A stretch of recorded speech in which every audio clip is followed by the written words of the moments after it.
Thanks for being here. Subscribe to Cheating Stories Best, so you don't miss new stories. The wife didn't keep track and didn't keep one moment, because of which the husband realized that she. Today's story reveals a similar plot. Enjoy watching it.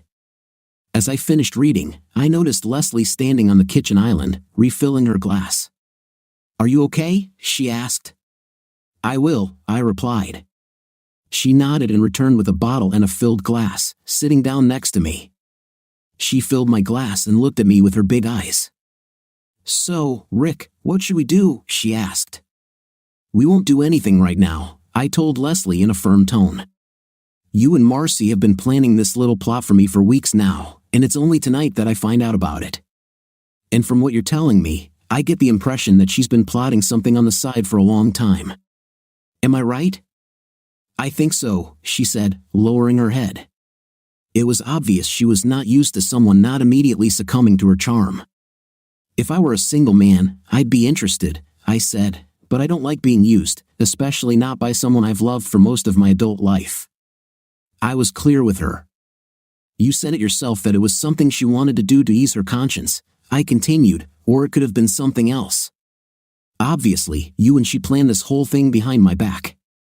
She even told you what wine to buy me. The problem is, I don't like being used like that." "I think I understand how you might feel," she said quietly. "So, I guess this means nothing will happen between us." "Not today?" "Basically, yes," I said. "That means I have a lot to think about and a lot to consider before I make any drastic decisions." I wanted her to think that something could happen, hoping it would make her more open to answering my questions. There were too many things about this situation that I was not happy with. There's a saying in the military, "Know your enemy." I hated thinking of Marcy as an enemy, but in my mind, she was the first to shed blood, and I was determined to win at any cost.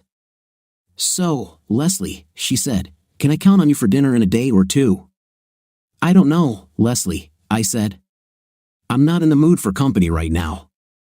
I have a lot of things to sort out. We'll see." "Okay," she said quietly. "Just know that I will always be available to you." "I appreciate it, Leslie," I said. "Good night and thanks for the wine." Standing up, she understood this as a signal to leave, which she did. I couldn't help but notice her as she left. I'm a healthy red-blooded man. After she left, I picked up Marcy's letter and read it again. It's amazing what you can see when you take the time to analyze a letter like this. At first, I couldn't help but notice the venom when she wrote about the CIA agent I worked with in Iraq. Marcy even admitted that she wasn't 100% sure that the agent and I had been intimate, but still labeled her negatively. Then, just a few paragraphs later, she basically demands that I be with Leslie. How could she go from one extreme to the other in such a short time? It boggles my mind. Yes, the agent and I did have an encounter in Iraq, but it was in the heat of the moment, right after we survived an ambush. It was the only time we were involved, and we certainly didn't plan it for weeks like Marcy apparently did with Trey and Leslie. I remember that I had mixed feelings then. On the one hand, I felt guilty for being unfaithful, but on the other hand, I suspected Marcy was cheating on me, so I believed that one good deed deserves another. I also wondered why Marcy didn't want me to pick her up at the airport when she returned. I could understand her worry about violence, but I had never given her reason to feel that way in the past. Why did she ask me to meet her in the lobby of the Ambassador Hotel instead of going straight home? Then it dawned on me, was she really that insidious? Of course, the fact that she had been planning this for weeks behind my back answered that question. But what's really going on? I turned and looked around the living room, searching for anything that didn't belong, anything that could be a surveillance device like a camera or microphone. I even considered the smoke detector. I decided to make a couple of calls but didn't want to do them inside in case I was being overheard. I grabbed Marcy's schedule, walked out the door, and sat down in the rocking chair I had set up a while ago. Marcy knows I'm a consultant, but what she doesn't know is that I'm actually a senior security consultant at Acme Global, a huge corporation with interests and offices all over the world. My job is to ensure the safety of these offices and our employees. This means I have contacts around the world that I can turn to if I need anything. My first call was to Alan Williams, the best technician in my department. He wasn't just good, he was the best at what he did. Williams, he said, answering the phone. Alan, this is Rick, I said. How are you? Okay, boss, he replied. But I have a feeling you didn't just call to see how I was doing. That's right, I said. I need your expertise. I briefly told him what happened and expressed my concerns. Sorry to hear about you and Marcy, Rick, he said. I understand your concerns.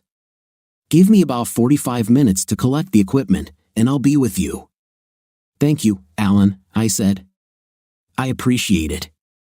We ended the call, and I scrolled through my contacts to find the second number. After I found it, I dialed. Hello, senor, said a cheerful male voice on the other end of the line. Ernesto, how are you, my friend? I asked. Ernesto Trujillo was my contact in South America, working out of our office in Bogota, the same city where Marcy and her associates were currently located. I had dealt with Ernesto before and found him to be one of the most reliable and trusted people I knew. Things are good, boss, he said. I didn't expect to hear from you today. How can I help you? I briefed him on what had happened, just as I had with Alan. Damn, he said when I finished. I'm sorry to hear that, my friend. I take it you need your eyes and ears on the ground here?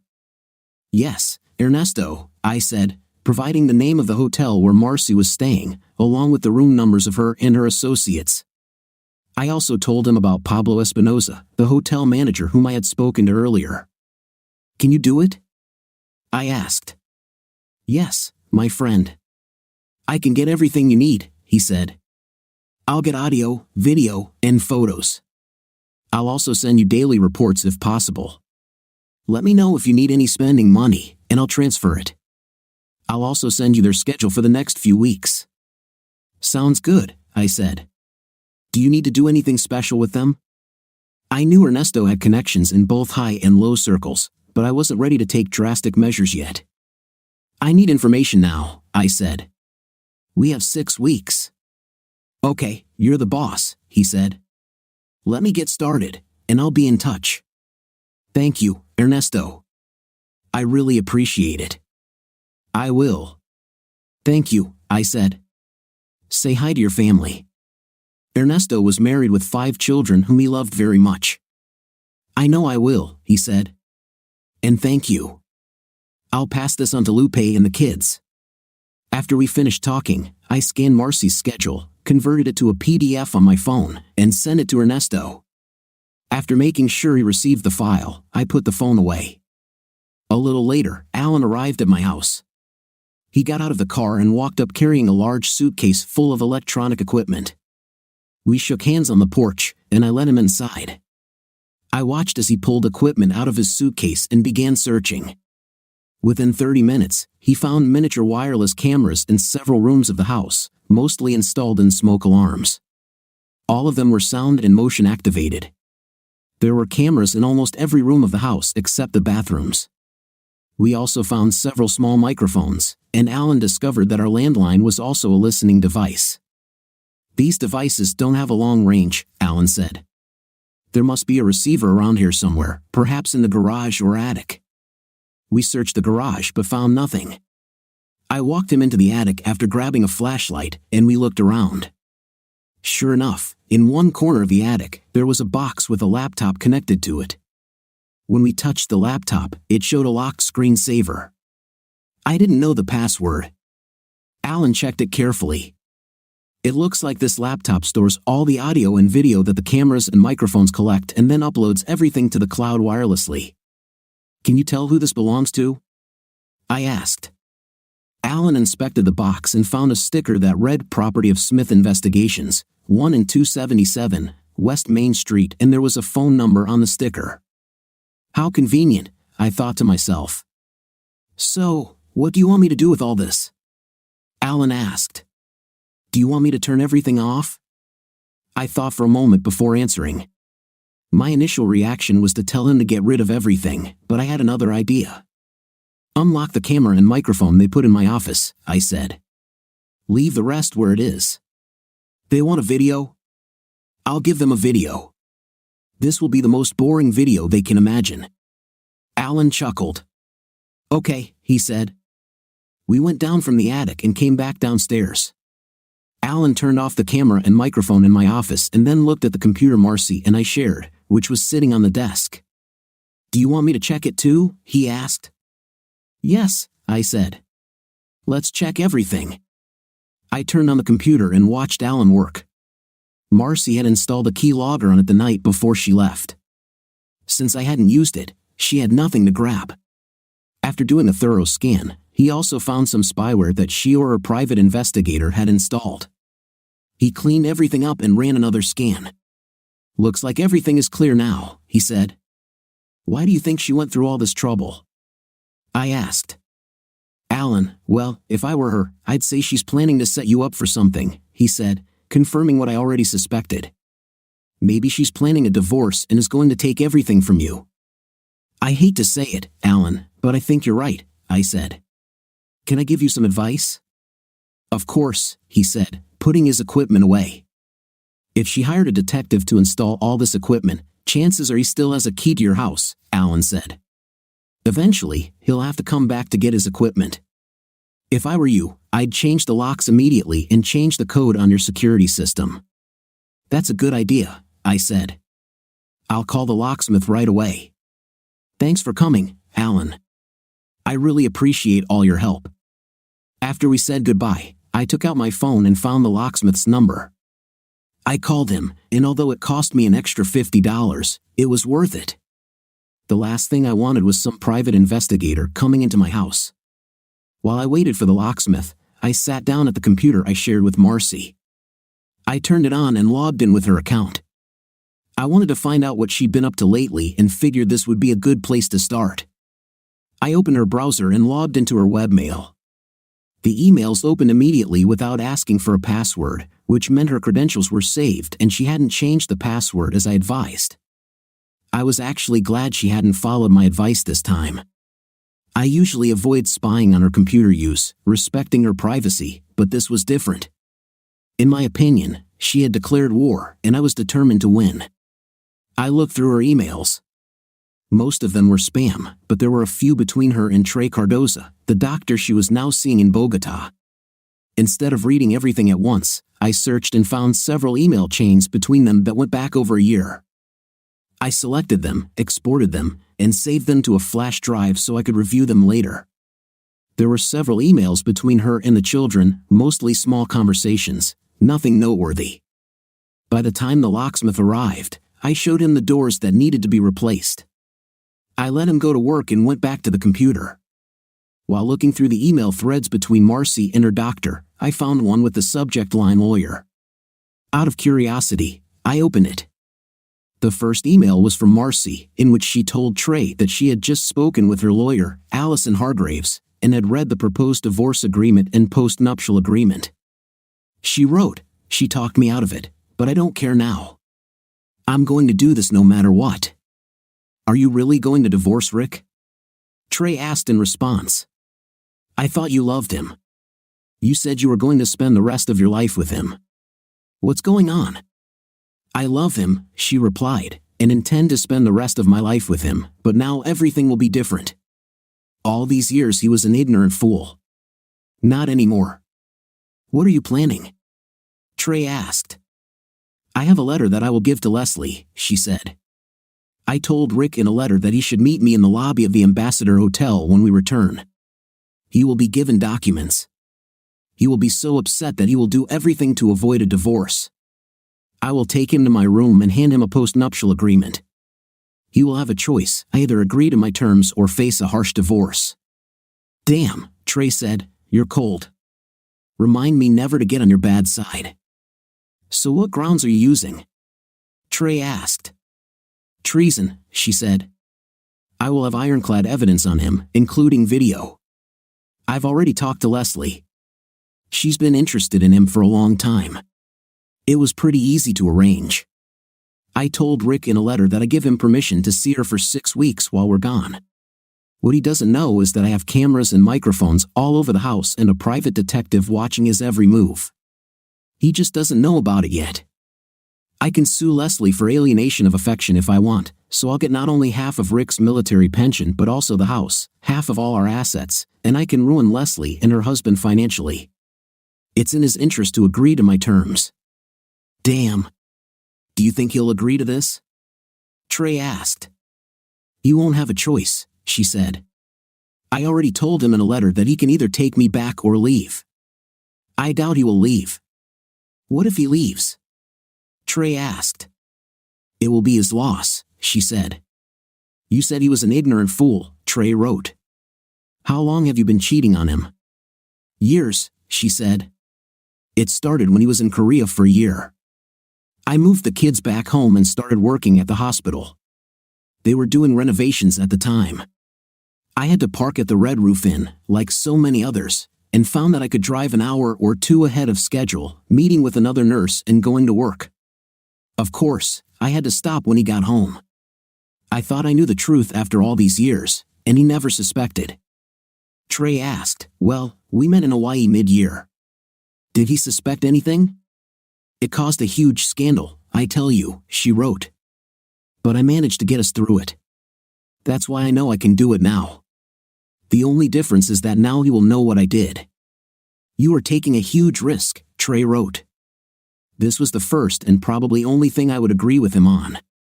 Those who don't take risks don't drink champagne," she said. "I hope you know what you're doing," he said. "Don't worry," she replied. "Everything's under control." This was the last letter in the chain. Thank God. I wasn't sure I could stand it any longer. I printed out the chain of letters and put it in a folder. By then, the locksmith had already finished the job and handed me 3 new sets of keys. I paid him for the work and gave him an extra $50 for the urgency. After he left, I decided to unwind. I turned off the computer, went upstairs to change, and then went to the bar for a hamburger and beer, stopping at the cigar store on the way. I hadn't smoked since I was in the army and felt like I needed something to keep me calm. I couldn't help but notice the dark SUV that seemed to be following me. Whoever it was had been tailing me since I left the dead end. I didn't recognize the driver's face but remembered the license plate number, thinking it might be a private detective Marcy had hired. I tried to lose them, but they continued to follow me. When I parked at Yan's Bar and Grill, the SUV stopped too. Fed up with the situation, I got out of the car and approached the SUV. The man's face turned pale as I opened the door. "Who the hell are you and why are you following me?" I demanded. I don't know what you're talking about," the smaller man stammered, his eyes wide. "Idiot," I said. "You've been following me since I left the house. Are you the private investigator my wife hired to keep an eye on me?" "I don't know what you're talking about," he said nervously. "You're a liar," I said. "And right now, I'm fed up with liars. Maybe I should blow your brains out right here. How about this?" "Look, I don't know what you're talking about, mister," he said. "I'll leave. Just don't hit me, please. I never want to see you on my street or anywhere near me again. Got it?" I said. "Next time, I won't be so kind." "I understand," he said. "Sorry." I slammed the door and watched as he started the SUV and drove away. After making sure he was gone, I went inside, ordered a hamburger and a beer. The bartender asked, "Problems with a woman?" Was it really that obvious? I asked myself. "Yes, you could say that," I said. "You know what they say, you can't live with them and you can't shoot them." He made me laugh. I finished my hamburger, which was pretty good, and drank my beer, which was also nice, before heading home. When I arrived, I grabbed another beer from the refrigerator, went out into the backyard to enjoy a cigar and think. As I enjoyed my cigar, a plan began to form in my head. I took out my phone, Googled a few things, and smiled. I checked the calendar and chose a date. I needed to make a few calls to get everything up and running, but I saw no reason why it shouldn't work. At that moment, I received a message from Ernesto. "Everything is ready. First report in the morning. If possible, send $1,250 for incidentals." The message was accompanied by a PayPal address. I opened PayPal, sent the money, and added a note, "Thanks. I'll call you tomorrow." I have an idea. I received an answer almost immediately. We'll talk tomorrow. I finished my beer and cigar, then went inside. I went upstairs to the bedroom I once shared with Marcy. Out of curiosity, I walked over to her nightstand and opened the drawer. There, close to the front of the drawer, were her rings. I looked at the smoke alarm where I knew there was a camera installed, then took off my ring and threw it into her ring box. I looked at the camera and showed my middle finger. Eat it, I thought. The next morning, I got up and got ready for work. Before I left, I checked Marcy's email. Sure enough, there was a new message with the subject line, "I've been spotted." I opened it and smiled as I read the note. "I don't know how, but your husband found the surveillance equipment. Attached is the video footage we received last night. He also noticed our investigator awaiting instructions." The short message was marked as unredacted. I closed the email client, went to work, and somehow got through the day. When I got home, I checked my email and found attachments from Ernesto with the night's surveillance. I listened to the recordings. "What do you think your husband is doing now?" Trey asked. "Probably sleeping with a neighbor," she said. "I'll have the video tomorrow morning and then send it to my lawyer." Enough about that. "Let's do it again," Trey said. "Whatever you say, honey," she replied. I finished the video, closed the office door, then picked up the phone and called Ernesto. "Senor Rick," he said when he answered. "Thank you so much for the funds. It really helped. Did you see what I sent this morning?" "I saw it, Ernesto." "Thank you," I said. "Listen, I have an idea for a plan and I want to discuss it with you. See what you think." "Of course," said Ernesto. He listened carefully as I told him my plan. "Well, is this something you can help organize?" I asked when I finished. "I think so, Senor Rick," he said. "This will require a little more money for incidentals." "When do you want to do it?" "In 10 days, I said. 10 days? That can be arranged," he said. "Let me talk to a few people, and I'll get back to you. Just one thing." "What?" I asked. "Why in 10 days? Why not earlier?" he asked. "This will be our 25th wedding anniversary," I said. "I want her to never forget about this." "You're a cruel man, you know that, Senor Rick," he said, laughing. "I'm trying my best, Ernesto," I said. "Contact me as soon as possible. Let me know what you need and try to keep it within reason." "I will do so, Senor Rick," he said. "See you soon." We ended the call, and I went back to my contact list. There was another person I needed to reach out to, but I wasn't sure if she would be available or willing to help.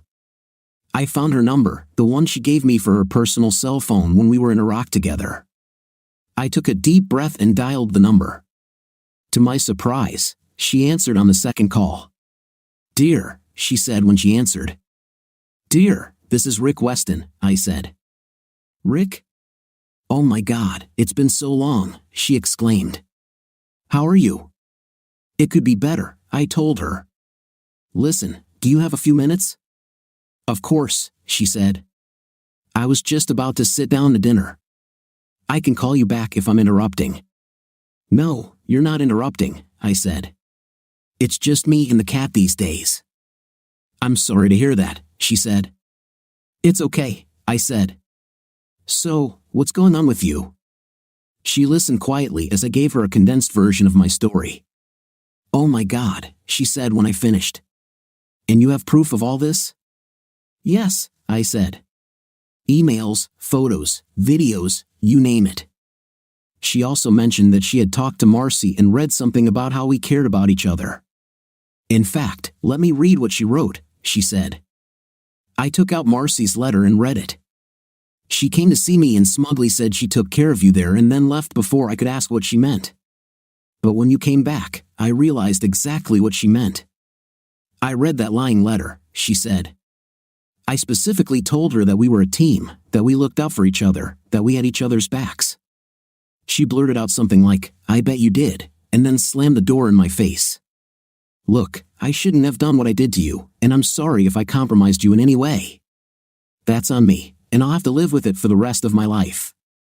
That's the only time I was unfaithful, but none of that justifies what she did. Rick, you have nothing to apologize for, she said. We were both shocked after that ambush, and to be honest, I don't regret it. It's not like we were planning and scheming behind her back. Of course, it was a little unprofessional, and it would have cost us both if we got caught, but I don't regret that it happened. So what are you going to do? She asked. I told her my plan and waited for an answer. After a few moments, she said, I like it. I really like it. I have a contact in Colombia who handles one part. I think I can help you with the other part. When do you want to do it? I asked. In 10 days, she said. Oh, you're so mean, she said, laughing. Okay, consider it done. This will be my anniversary gift to you. I couldn't help but laugh. After a few moments, she spoke again. You know, I've thought about you a lot since then. After Iraq, I've been thinking about you a lot too, I said. We were a great team there, weren't we? She said. Yes, we were, I replied. You know, I haven't been able to connect with anyone like that since then, she said sadly. I'm sorry to hear that, I said. That's life, I guess, she said. Yes, I think so, I answered. What are your plans? I've been thinking a lot about retirement lately, she said. I'm too old to be in the field, so they make me work at the desk filling out paperwork. Well, if you retire, I know a company that would love to hire you, I said. Would I work with a certain retired colonel? She asked. I can guarantee it, I said. Well, I guess there is something worth living for, she said. Rick, do you think it's possible? Could we contact each other again? She asked. Yes, something like that, I said. You're not going to take Marcy back, right? Not after this? She asked. No, Marcy made her choice. Now she has to live with it, I said. And I won't let her ride off into the sunset with her doctor friend. Okay, she said. Because I would really like to finish what we started in Iraq. I'd like that too, I said. But first, I need to do a couple of things. I understand, she said. Just one thing, please. What? I asked. Don't make me wait too long, she said. I won't, I told her. Just know that if this works, my divorce will take a while. I understand, Rick. Just know that I'm here for you if you need to talk. Call me, okay? I will, I told her. It's good to hear your voice again. Nice to hear from you again too, she said. Well, I'd better go, she said. I'll get back to you, dear. I promise. Feel better, she said. We'll talk soon, I replied. We ended the conversation, and I felt better than I had in a long time. I think Marcy was right, Dear was in love with me, and honestly, I felt closer to her now than I had to Marcy in a long time. The sound of knocking brought me back to reality. Damn, I told myself as I walked into the front room. I realized the knock was on the back door, so I went and opened it to find Lizzie with a plate covered in aluminum foil. She was wearing tiny ripped jean shorts and a short t-shirt. I thought you might be hungry, so I made you a plate, she said. I hope you like lasagna. May I come in? Of course, I said. I love lasagna. Just put it on the table, please. She smiled as she placed the plate on the table. I hope you like it, she said. Unless, of course, you see something else you'd like to try. I admit I was tempted to accept her offer, but after what I'd found out and after talking with Dear, I decided not to. Besides, I felt that I had a real chance with Dear and wasn't going to risk it for a fleeting encounter with Lizzie. As tempting as this offer may sound, I'm afraid I'll have to reschedule for another time, I said. Her face suddenly changed, and she stood up straight. What's the matter? She asked. Don't you like me? Marcy gave you permission, after all. I really like you, I said. And I'm sure she would agree. In fact, she has a camera there, I added, pointing to the smoke detector.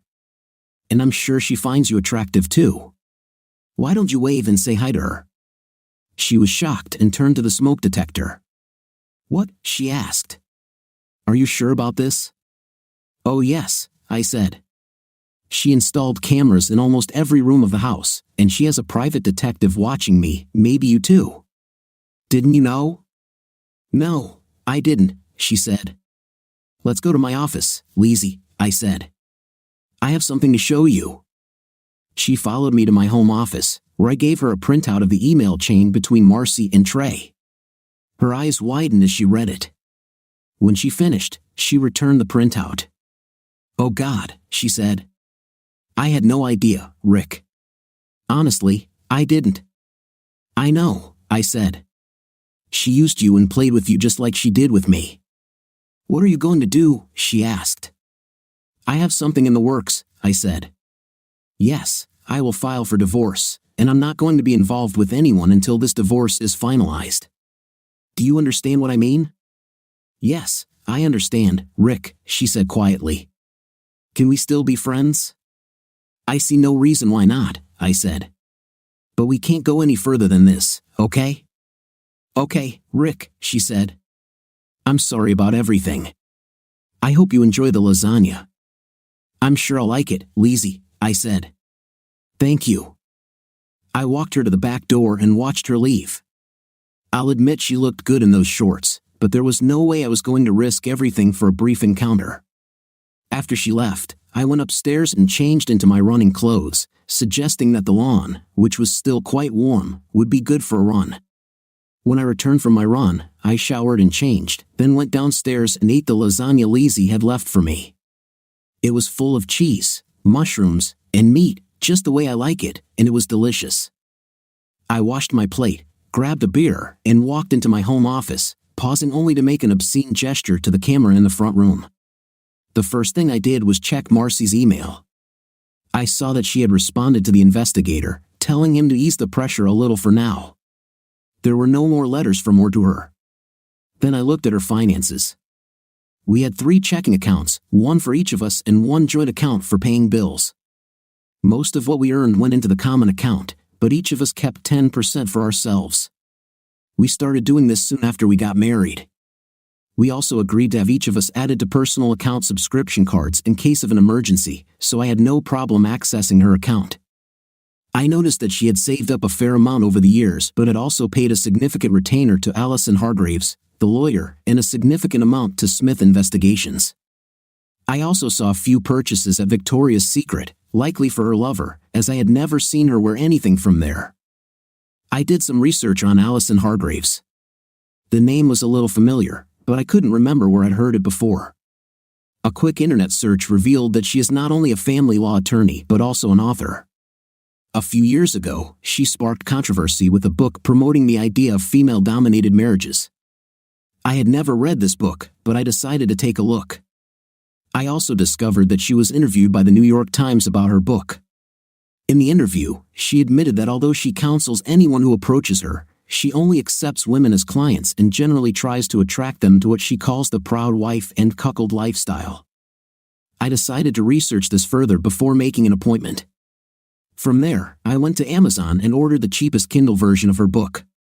I downloaded it to my Kindle and went out into the backyard with a beer and a cigar. After I sorted through all the psychological jargon, it became quite clear that Hargraves had a strong bias against men and seemed to support marital conditions that struck me as unfair and mentally taxing. This was the lawyer Marcy had chosen. It spoke volumes to me. I was distracted from my thoughts when my phone rang. I looked and saw a message from Ernesto, saying he could arrange what I wanted but it would cost $11,000. He provided a bank account number for the transfer and assured me he could handle everything discreetly. I had a better idea.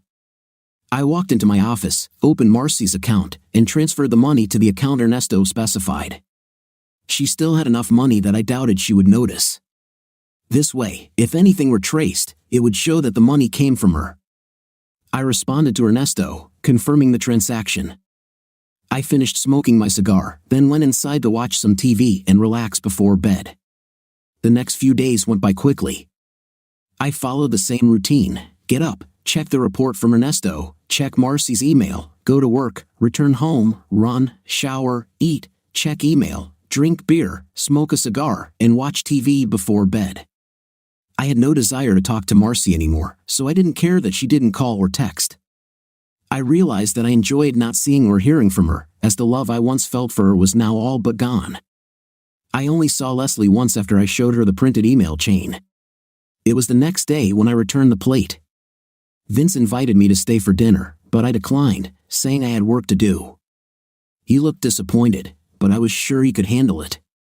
Personally, I was glad that Leslie stayed away too. This was one distraction I really didn't need. The only thing that kept me going was periodic calls with Dear. I used to call her every couple of days just to say hi. We talked about many things, our lives, hopes, dreams, and even pets. We also talked about my children. The more I talked to her, the closer I felt to her. Eventually, I found myself thinking about her before going to bed and realized that I was falling in love with her. I was able to make an appointment with Allison Hargraves. When I arrived at her office, her secretary showed me in and offered me a cup of coffee. Being a military man, I willingly accepted the offer. Allison and I shook hands, and I introduced myself.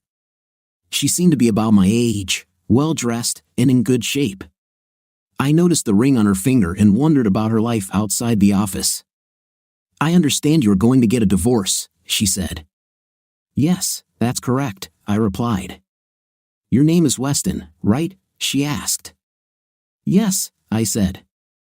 She frowned at something on her computer, then looked at me. "What is your wife's name, if I may ask?" "Marcy," I said. "It's short for Marcella." "I'm sorry, Mr. Weston, but I can't represent you," she said. "That would create a conflict of interest. You see, I already represent your wife." "Yes, I know," I said.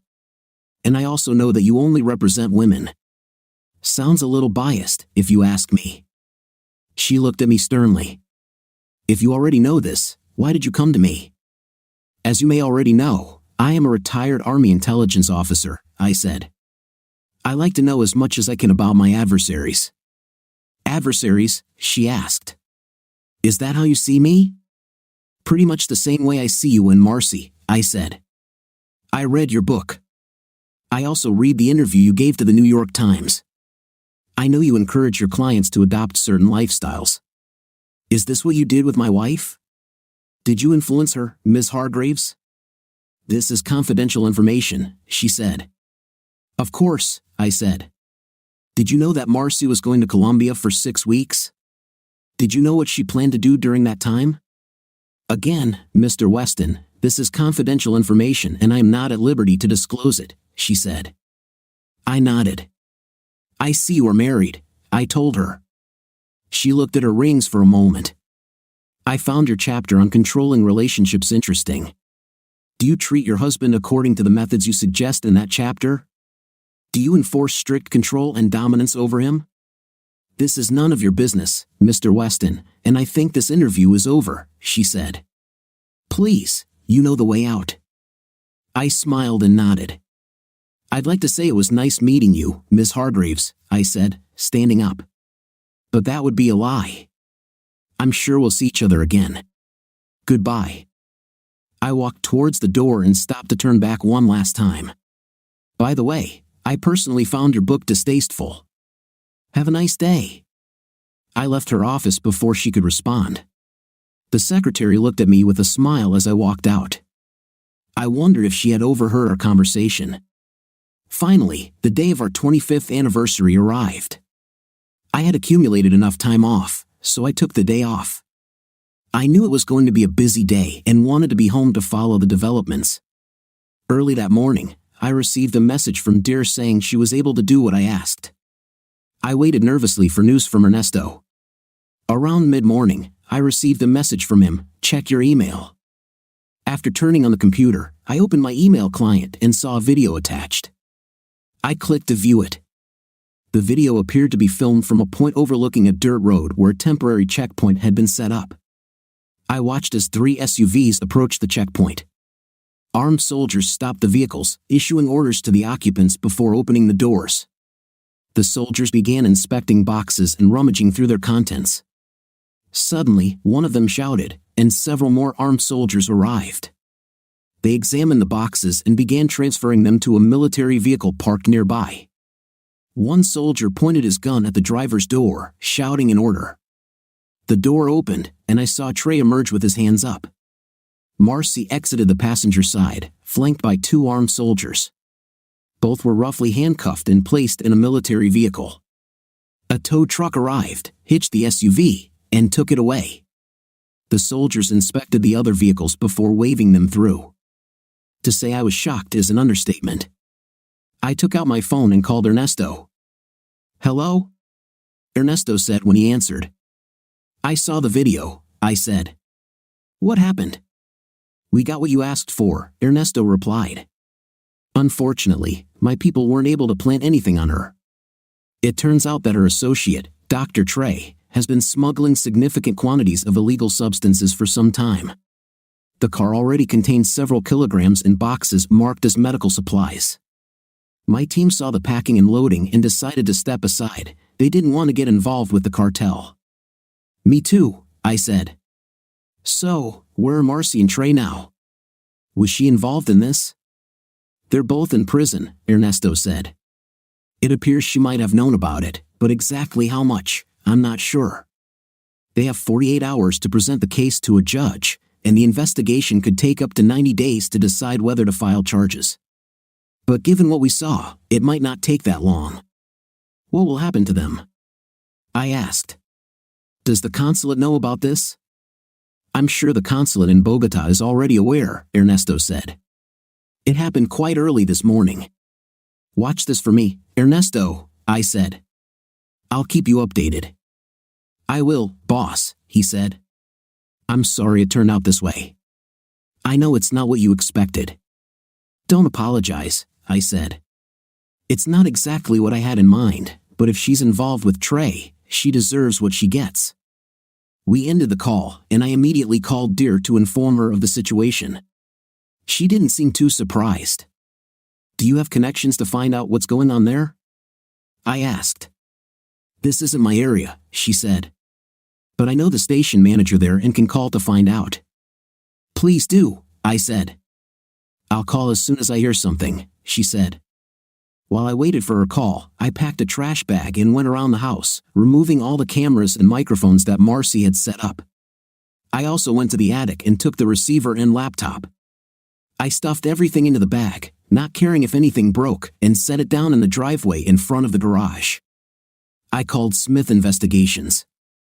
"Smith Investigations," a female voice answered. "I'd like to speak to James Smith, please," I said. "Okay, sir, one moment, please," she said. A few seconds later, James Smith's voice came on the line. "James Smith. How can I help you?" "This is Rick Weston," I said. "We met in the parking lot of Yan's the other day. Your client is in a Colombian prison. I've removed all your equipment from my house. It's in a trash bag in my driveway. If it's not there tomorrow morning, I'll throw it out with the rest of the trash. Understood?" "Yes, sir," he said. I ended the call, not caring about his response. The next morning, when I went to work, I assumed Smith took the equipment, but I didn't care if someone came and stole it. Moments after talking to Smith, my phone rang. It was Dear. "I just spoke to the station manager in Bogota," she said. "What did you find out?" I asked. "The feds in Colombia have been tracking Trey since he arrived in Bogota," she said. "It turns out he's a distant relative of the man who runs the cartel. If Marcy is involved with him, she's looking at a long time in jail. The judge assigned to the case is known to be especially harsh on foreigners." "How long does she face?" I asked. "At least 10 years, she said." "Well," I said, "if she's not prepared for the consequences, she shouldn't have committed the crime." "Expect a visit from the State Department soon," Dear said. "Let me know how the meeting goes." "I will," I said. "I'll call when I hear something." "So, what do you plan to do now?" "Get a divorce," I said. "I'm not going to stay married to a cheater." "Okay," she said. After we finished talking, I called the hotel in Bogota where Marcy and Trey were staying. Pablo answered. "Good morning, Pablo," I said. "This is Rick Weston. Can you connect me to Penny Washington, please?" Senor Weston, I will be glad to do this for you, he said. Penny answered the phone on the first ring. Hello, Penny said nervously. Penny, this is Rick Weston, I said. I was trying to contact my wife. Today is our anniversary, and I wanted to say hi. Do you know where she is? Is she celebrating with Trey? No, Rick, she's not celebrating, Penny said, her voice trembling as if she was about to cry. What's wrong, Penny? I asked. Oh, Rick, it was terrible, she said. We were driving to the village and were stopped at a checkpoint. Marcy and Trey were arrested. The soldiers said they were transporting illegal substances. We were interrogated at gunpoint. I thought they were going to kill us. They took Marcy and Trey and brought us back to the hotel. They kept asking questions, but we didn't understand what they were talking about. Finally, they told us to stay in the hotel and not go anywhere. I understand, I said. Sounds like quite an adventure. What happens now? I don't know, she said. The Doctors Without Borders people told us to stay put for now. They said we could stay here for up to 3 months. I'm sure they just want to conduct a thorough investigation. Penny, I said, have you told Josh yet? No, I haven't, she said. Have you spoken to him since we last spoke? No, Rick, she said. I've been too busy since you left for your South American trip. But I plan to talk to him soon, she added. Please, Rick, you can't tell him what's going on, she begged. This will devastate him. Not as much as your cheating, I said. Don't you think your husband deserves to know what kind of woman he has for his wife? I'm begging you, please don't tell him, she pleaded. Have a nice day, Penny, I said before ending the call. What she didn't know was that I already had a video of her and her doctor lover. I found Josh's cell number among my contacts and decided to call him. Josh, he said when he answered. Josh, this is Rick Weston, I said. Do you have a couple of minutes? Yes, of course, Rick, he said. What's happened? I gave him a brief summary of the situation in Colombia, including the arrest, and offered to send him a video of Penny's activities. Yes, send it to me, he said. I suspected something was going on. Penny seemed different the last few times we talked. Sorry, Josh, I said. I just couldn't hide it from you any longer. I had enough problems myself. It's okay, Rick, he said. I understand. I'm sure it wasn't easy for you. So, what will you do? I don't think I can get through this, he said. This isn't the first time she's cheated on me, but I swear it'll be the last. Thanks for letting me know. We ended the conversation, and I sent him the videos recorded in Penny's room. My next call was to a divorce lawyer, and I made an appointment for 3 days later. A couple of days later, my boss, Bill Hastings, called me in. When I arrived at his office, there was a tall man in a dark suit who stood up as I entered. Rick, this is Thomas Herman, Bill said. He's from the State Department. Tom extended his hand, and I shook it. Tom, this is Rick Weston, I said. Nice to meet you, Mr. Weston, Tom said. Nice to meet you, Tom, I said. What can I do for the State Department? Well, Rick, your wife, Marcy, was arrested by federal authorities in Colombia, Tom said. She has been charged with trafficking in controlled substances. What? I asked. Are you sure?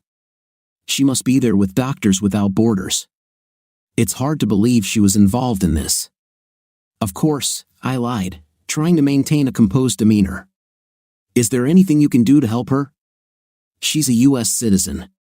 I'm afraid not, Rick, Tom said. Americans in Colombia are subject to local laws. If they break the law, they are arrested by local authorities. We can't just go in and bust them out of jail. We can monitor the situation, arrange visits, and do welfare checks, but we can't interfere in the legal proceedings there. I understand, I said. And there's one more problem, he added. What's that? I asked. Even if she were released today, she wouldn't be able to return home, Tom said. It looks like she's already on the no-fly list. Is it true? I asked. Yes, he said. It could just be an administrative error, but it's quite difficult to remove someone from this list. So what's in store for her? I asked. Well, the laws in Colombia are some of the strictest in the Western Hemisphere, Tom said. She could face up to 12 years in prison. 12 years? I asked. Yes, he said. After 7 or 8 years, the judge might grant her parole, but she won't be able to leave the country and won't be able to work legally in Colombia. So she'll probably spend her entire sentence in prison. Of course, there are ways to help, but with her placement on the no-fly list, she's effectively locked there. She'll need money for expenses, legal fees, and so on. He handed me a booklet. This booklet explains how to handle this. Make sure you follow the instructions, otherwise, it could delay receiving the funds. If you'd like, I can help arrange a visit. Is that something you're interested in? Yes, I said. I have a few things to do. Can I call you in a couple of days? Of course, he said, pulling a business card from his pocket. This is my direct number. Call anytime during business hours. I took the card and put it in my pocket. Just one thing, Tom, I said. What about the rest of the team? Are they being held too? I asked. Another person was arrested, Tom said. The rest have been asked to stay in Bogota for a while. I really can't say more. Okay, I said. Thanks for your help. I'll be in touch. We shook hands, and he left the office. Bill motioned for me to stay. Once he was sure Tom was gone, Bill closed the door and turned to me. This is not good, Rick, he said. This could affect your safety and possibly your job. You need to get this sorted out quickly. I understand, Bill, I said, giving him a brief summary of what I already knew. I didn't mention my plan with Ernesto and Deer. He listened, shocked by what he heard. I have an appointment with a lawyer tomorrow, I said. I intend to personally serve the divorce papers in Colombia.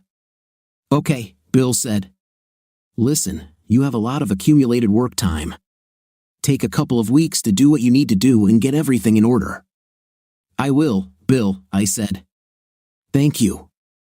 I returned home and began going through Marcy's emails, this time looking for specific terms or phrases.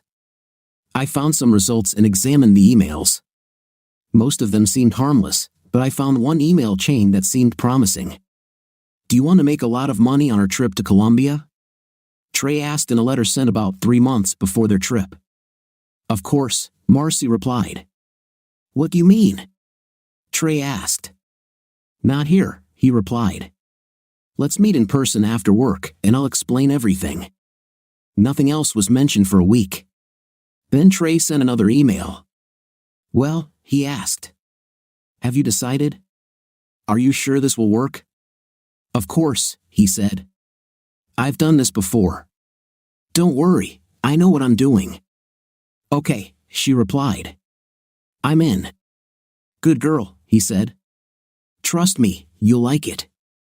Bingo, I thought. I marked this email and saved it as a PDF on a flash drive, along with other letters. I then moved on to the videos, listening for any hints of a plan to transport illegal substances. While replaying the footage, I caught a conversation between them the day before their capture. I noted the date and time. Are you ready? Trey asked. Tomorrow is the big day.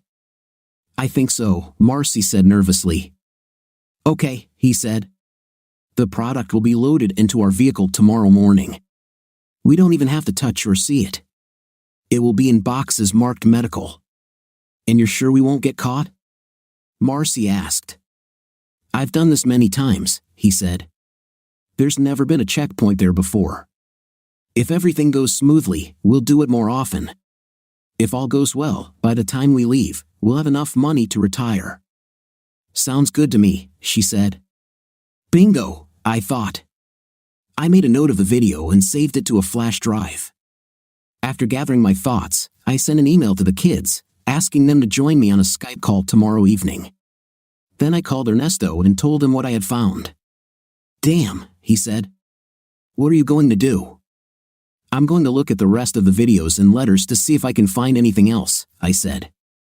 Tomorrow I will meet with a divorce lawyer and plan to serve her with the documents in person.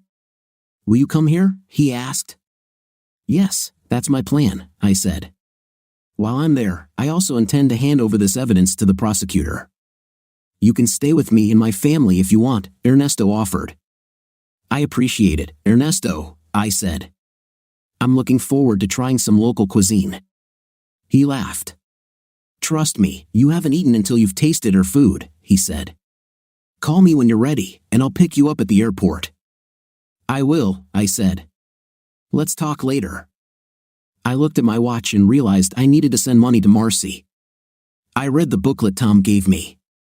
According to it, the State Department's Office of Citizens Overseas Affairs would create a trust fund for her, which would cost $130. Tom had noted that the trust fund had already been set up, and the initial $130 contribution would be deducted from the money I sent. The Office of Foreign Citizens would transfer the money to the embassy, which would forward it to prison authorities in Colombia. According to the booklet, the entire process could take up to 3 or 4 weeks. I decided to use Western Union as it was the fastest way to transfer funds. I had all of Marcy's account information, so I checked her account, logged into the Western Union website, and sent all but $5. Once I was sure the money was sent, I took a bunch of trash bags and threw out all of her things, including our wedding album, not caring if anything might get damaged. I stuffed the filled bags into her car. I called her parents and explained the situation. They were devastated to hear about my divorce plans and tried to talk me out of it. I refused, saying it was long overdue. They were also saddened to hear that she was in a Colombian prison. Are you sure Marcy was involved in this? Her father asked. Absolutely sure, I said. I even have evidence that I will give to the prosecutor. Okay, Rick, he said. We'll get her things. I'm sorry it came to this. We didn't know it was that bad. We said goodbye and ended the conversation. Half an hour later, her parents arrived and took her car along with the rest of her things. They were very upset to hear what Marcy had done, but they understood my reasons for the divorce. Please keep in touch with us, Rick, her mother said, hugging me. I will, Mom, I said. Her father and I shook hands, knowing that this was probably the last time we would see each other. I was exhausted, both physically and emotionally. When they left, I grabbed a beer and a cigar and sat on the back porch. I hadn't been sitting there long when the phone rang. It was Dear, checking to see if I was okay. Hi, I said, answering the call. Hi, she said. How are you? It's been better, I said. Right now, I'm enjoying a beer and a cigar. I wouldn't mind either, she said. Which one? I asked. Both, she replied, which made me laugh. Do you smoke cigars? I asked. Sometimes, she said. How was your day? She asked. I told her everything that had happened and mentioned that I had an appointment with a lawyer the next day. It sounds like you're having one of those days, she said. Yes, it was a difficult day, I said. But hearing your voice makes me feel better. Okay, she said. By the way, I have an idea.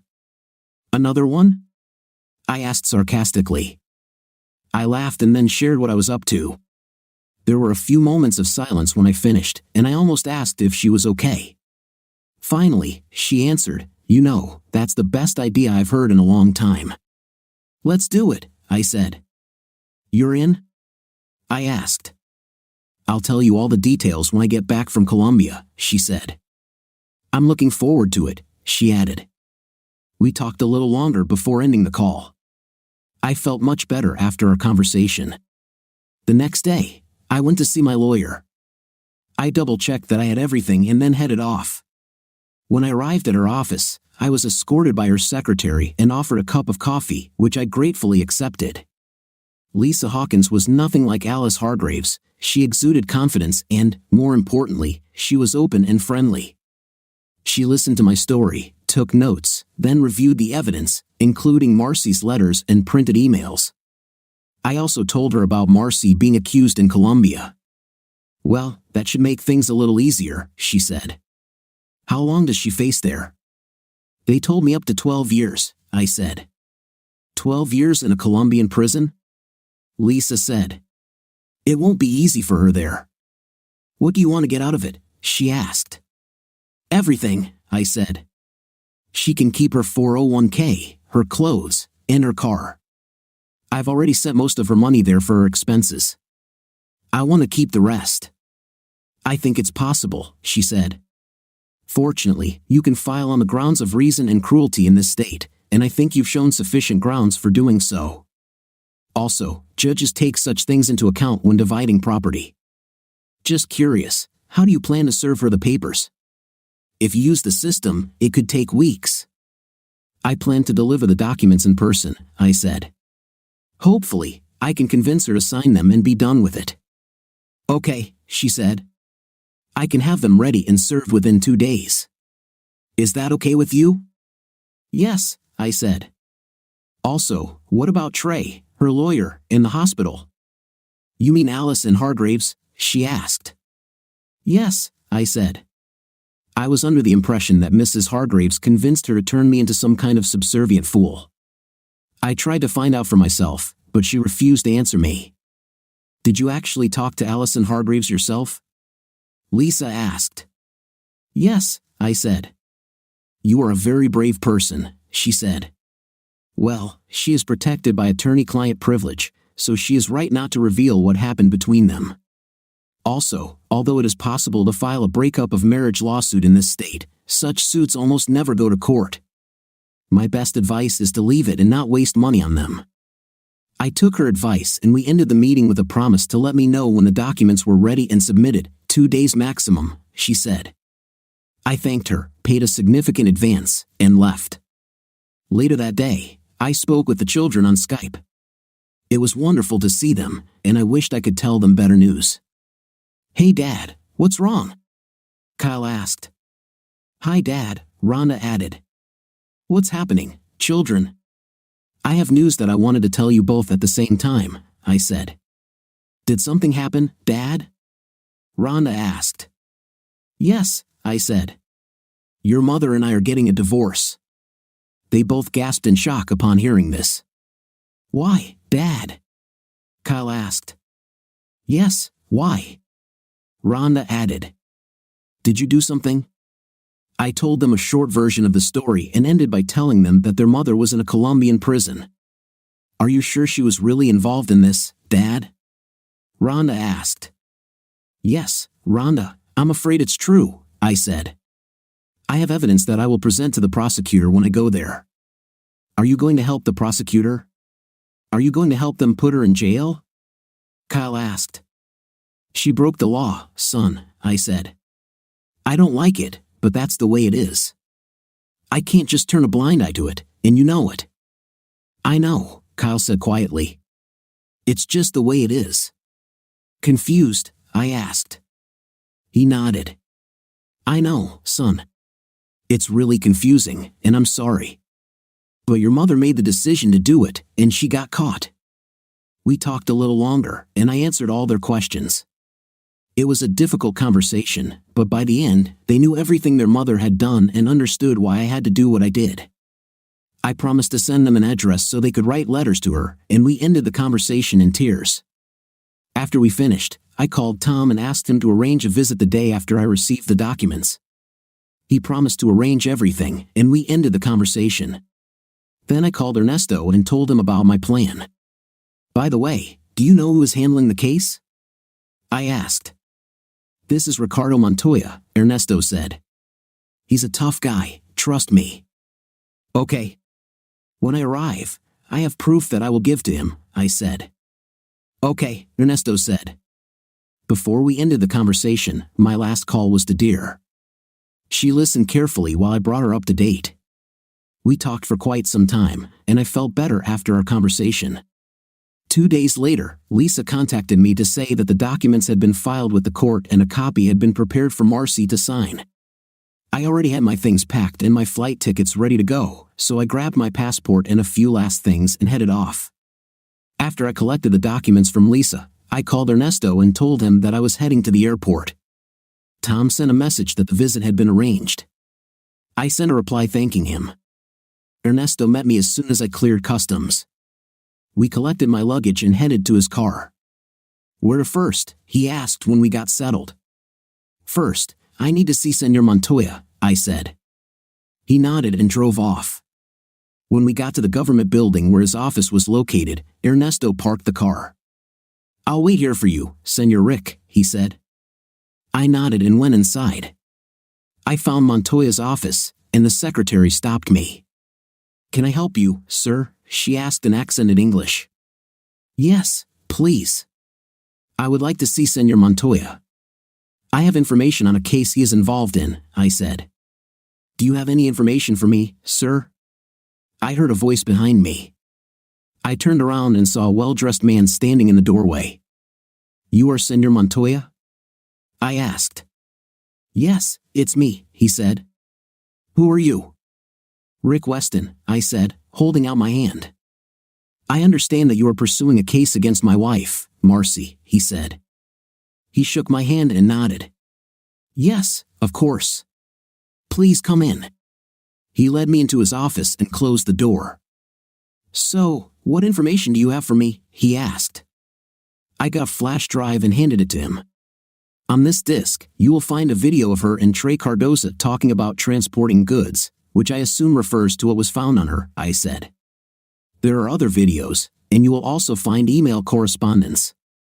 I added a text file with her email address and credentials. "Perhaps you will find something useful in these letters." He looked at me suspiciously before speaking. "Do you understand, Senor Weston, that my job is to put her in prison for a long time?" he asked. "Yes, I know," I said. "So explain it to me. Why are you giving me this evidence?" "Aren't you supposed to be helping her lawyer?" he asked. When I didn't answer right away, he smiled and nodded. "Ah, your wife had an affair with Dr. Cardoza, didn't she?" he asked. I nodded. "Yes," I said. "I understand," he said with a slight smile. "And you see this accusation as a way to get revenge, don't you?" "I understand. If I were you, I would probably do the same or worse when I found out that my wife was cheating on me. But I will not allow my office to be used for your revenge, no matter how deserved it may be." "Senor Montoya, I understand how you could come to that conclusion," I said. "Yes, I want my share of justice, but I intend to serve her with divorce papers. That's why I came to Bogota. I am also a retired Army intelligence officer and cannot turn a blind eye to breaking the law, even if it is my soon-to-be ex-wife. Besides, I work for an international company with an office in Bogota, and I would be remiss in my duties if I did not present to you what I know. Whether you use the information or not is your choice, Senor Montoya," I said. He nodded when I finished. "Okay, Senor Weston," he said. "I'll look at your evidence. How long do you plan to stay in Bogota?" "A day or two maximum," I said. "I'm going to serve the divorce papers on my wife tomorrow and hope to get her to sign them. Then I'll head back to the States." "Where are you staying?" he asked. "I was invited to stay with a colleague who works in our office here," I said. "I don't remember the address by heart, but I can give you my mobile phone number." "No need, Senor Weston," he said. "I'll see you before you leave. Welcome to Bogota." I nodded and shook his hand. "Thank you, Senor Montoya," I said as I walked out. "So, how did it go?" Ernesto asked when I returned to his car. "You were right," I said. "Montoya is a tough son of a—" Ernesto laughed. "You have no idea," he said. "Let's go to my house. Lupe has been cooking dinner all day." We got to his house, and he settled me into a small guest bedroom for the night. After meeting his wife, Lupe, and children, we sat down to dinner. After Ernesto said a prayer of thanksgiving, Lupe served the food. I didn't recognize the dish she placed in front of us and looked at Ernesto. "It's called bandeja paisa," he said. "I've been eating this all my life. Bon appetit." I didn't know where to start, so I just grabbed a fork. The plate contained meat, scrambled eggs, rice, beans, half an avocado, cheese, and something called plantain. I'd never heard of plantain before, but it turned out to be very tasty. By the time I finished the plate, I was already full. "That was delicious, Lupe," I said when I finished. She smiled and thanked me for the compliment. When we finished, Ernesto and I sat outside with a cigar and a glass of aguardiente, a strong alcoholic drink. It was sweet but had a strong kick, and I could definitely see why it was called that. It burned the throat. We talked a little about this and that, nothing serious. Finally, it got dark, and we went to bed. After breakfast the next day, Ernesto took me to the prison where Marcy was being held. I couldn't believe the state of the prison, noisy, crowded, and smelly. I met a man from the embassy, and we went inside together, where we were shown into a small room.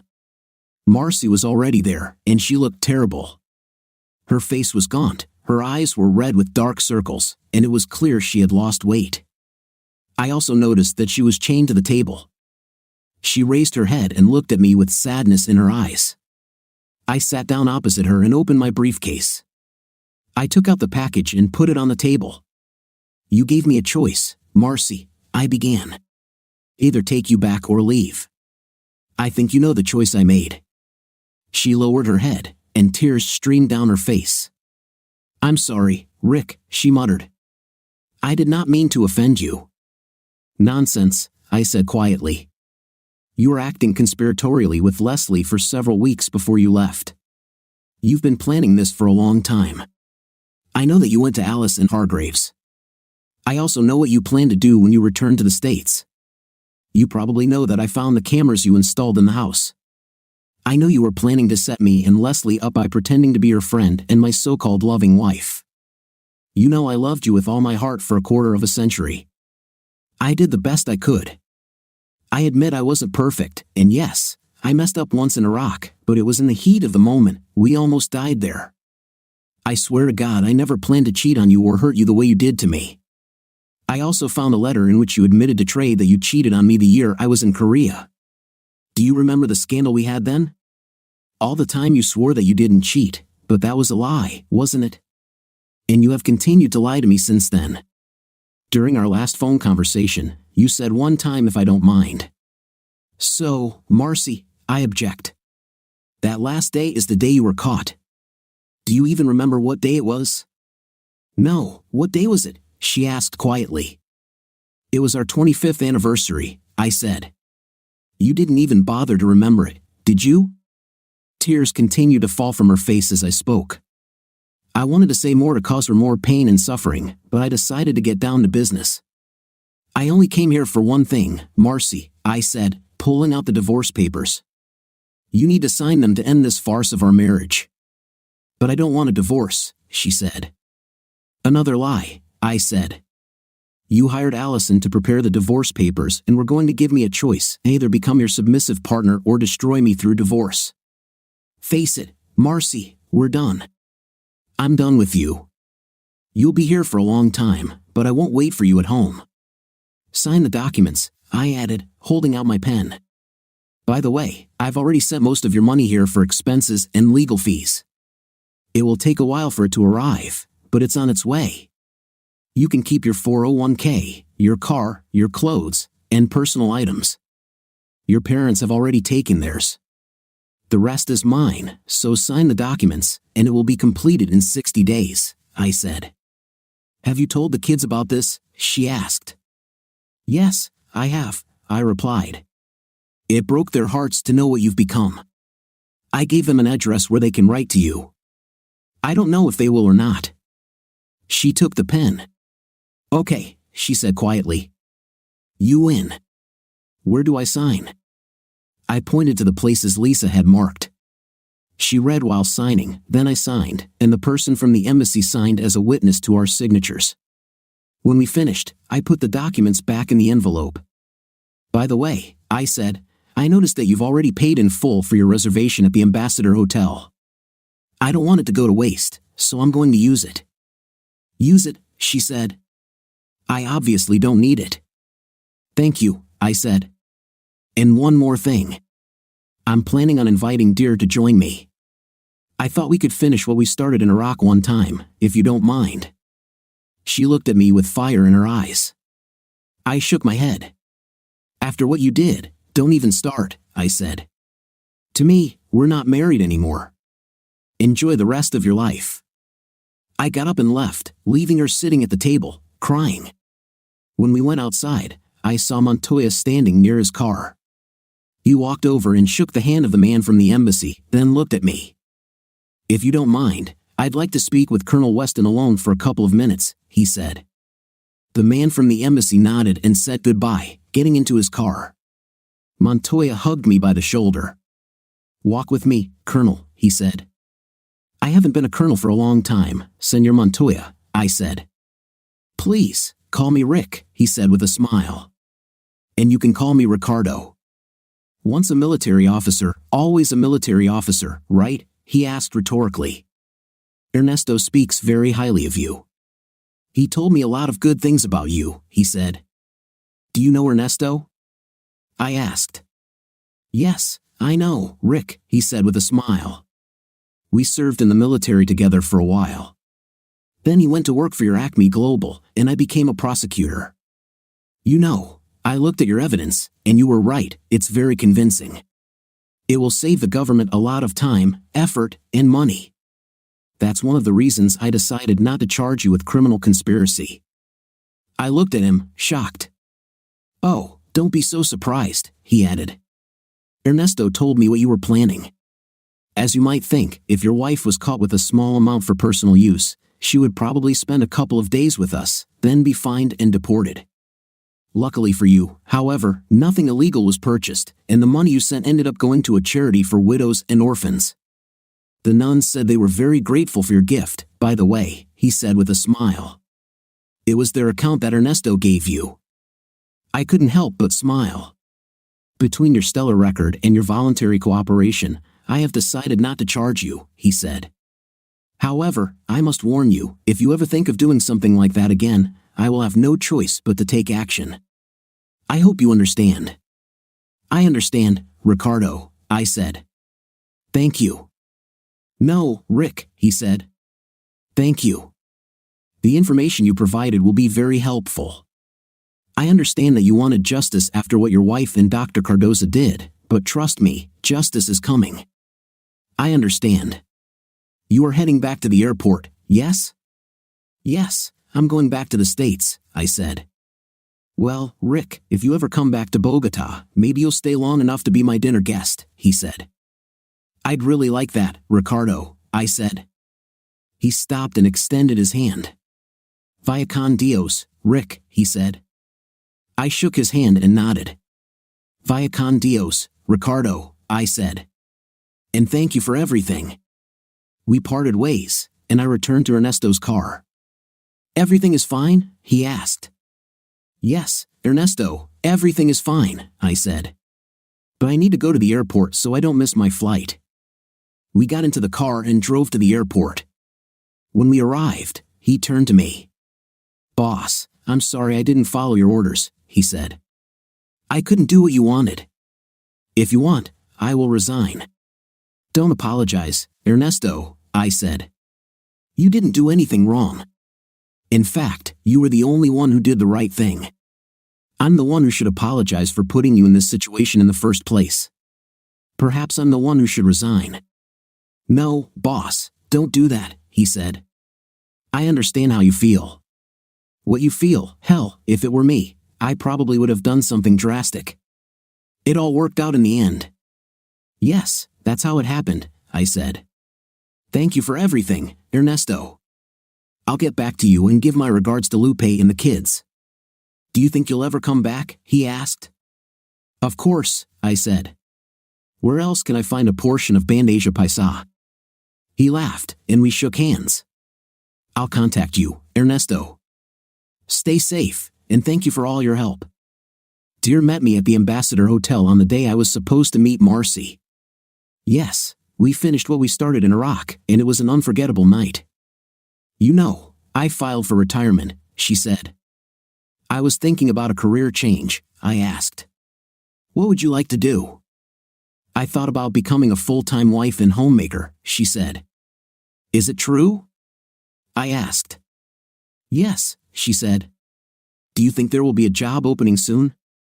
I turned over and looked at her beautiful face. "You know, I think one will open soon. Would you like to apply for this position?" I asked jokingly. "I think I just served, she said with a smile. And you know I fell in love with you, I said. And I fell in love with you, she said. If it weren't for you, I don't know what I would have done. So let's make this official, she asked. Even though your divorce isn't officially finalized yet? Why not? I asked. If you don't mind, of course, she said. Of course I don't mind, honey, I said. Will you marry me and make me the happiest man in the world? She smiled and kissed me. Yes, Rick Weston, she said. I will marry you. I love you, Marcy, I said.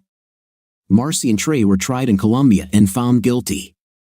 Both received the maximum sentence of 12 years and a very large fine. Trey was sent to one of the worst prisons in the country, an overcrowded facility that already held more than 200% of its design capacity. He didn't last long, maybe a couple of years. Marcy was sent to Buen Pastor Prison, the most famous women's prison in Bogota. She was a little luckier than Trey, but life was still very hard. She doesn't have many visitors naturally, but someone from the embassy periodically comes to check on her condition and make sure she's okay. The children write letters and cards at least once a month, and they say she looks forward to the day she can be reunited with them. Penny and the others were finally released from house arrest after the trial and allowed to return home. Pregnant Penny and her doctor lover were met at the airport by a bath and were severely punished in their divorces. Both were fired from the hospital and had to leave the area to find work elsewhere. I lost touch with Leslie and Vince, but the last time I heard from them, they were still passionate about their lifestyle. Leslie, however, had to take a break after she became pregnant. They still don't know who the father is. I sold the house and bought a new one after Deer and I got married. She successfully transitioned to her new profession. I've told her more than once that there will always be a place for her at Acme, but she says she's tired of all the spy activity and wants to spend the rest of her time creating a happy home for the two of us and her cat, if you don't mind. I don't mind. What do you think of our story today? It seems to me that the husband did the right thing by going into his wife's mail and finding there not only letters of the appropriate character, but also her further plan of action. What's your impression? Write in the comments. See you in the next video.